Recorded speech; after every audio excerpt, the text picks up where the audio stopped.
always sometimes people say words and sometimes I feel like they're overused. But I think it's to the definition, it's an honor to be here tonight to support the PenaltyBox and the work that's going on. I wasn't even aware that they were associated and will be supporting the Skate 22 Foundation, so big fan of Bobby's and the work they do there. I get a little higher for those of you in the back so you can see me. They haven't figured out how to get me to walk, but I can order a beer now at a bar. It's progress.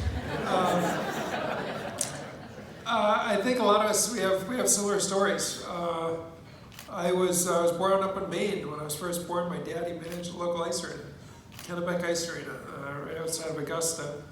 Later, he was involved with the Cumberland County Civic Center, then the ice arena at North Yarmouth Academy. And in those rinks, I developed a passion. Not only to develop a passion, and I didn't realize, but I developed my first love. I love this game, and it was amazing growing up and going to the rink and the practices. And I was one of those kids at 15 years old that went into my bedroom and I sat down at my desk and I pulled out a pen and a piece of paper and I started to write up my goals and I had my dreams of playing Division I college hockey and playing the NHL and maybe even someday play on the U.S. Olympic hockey team. And those are big goals. And I went about it, one practice at a time, one summer camp at a time. And it was, but it was always in the back of your mind. And with hockey, you learn things. You learn values. You learn little pieces that build character. And when I speak, sometimes different groups, especially hockey audiences,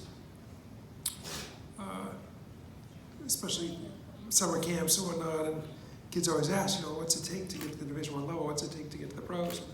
And I never get there, but I always say, well, there's really three pieces. And the first one is you've got to have the skills.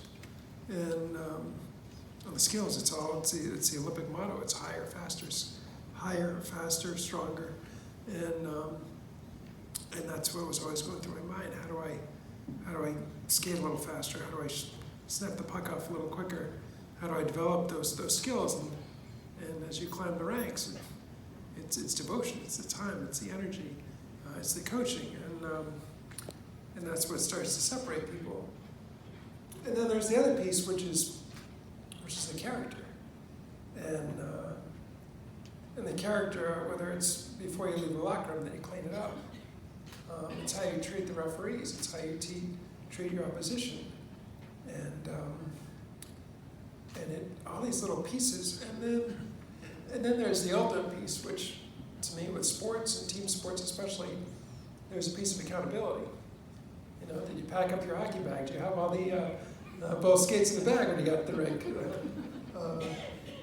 Did you were you accountable to your teammates? Were you accountable to yourself? Did you lead the way you wanted to be a part of a team? And as a captain, I always wanted to set the right example. And I learned so many lessons in that rink. And little did I know that on October 20th, 1995, I would go headfirst into the dashboards. And my dreams of Division I college hockey, it was realized in 11 seconds, but there were a few dreams that got left on the table. But little did I know that the skills and the character piece and the work ethic and all of those values that I learned in the rink and from my coaches and from my teammates, how much those pieces will prepare me for the rest of my life. And I know what it means to get blown out 10-0, but you never give up. I know what it means to get a cut or a bruise or a broken arm, and you take a seat back and you watch and you listen and you learn a little bit more.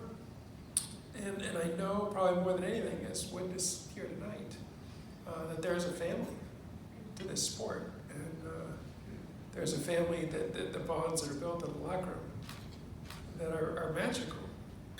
And I have to admit I'm concerned a little bit about the direction of hockey, and it is becoming a little bit of an elite sport, a little bit of elitism in the expense and the cost that it takes to participate, not only to participate, but if you are good, to play in the additional teams and the different showcases. And to know that there is an opportunity with like the PenaltyBox to help provide those opportunities that kids that otherwise would be able to get on that ice, and more importantly, would get to learn the lessons that so many of us have learned in that locker room. And it's a beautiful thing to know that it can still play a role as you get older. And with the Skate 22 Foundation,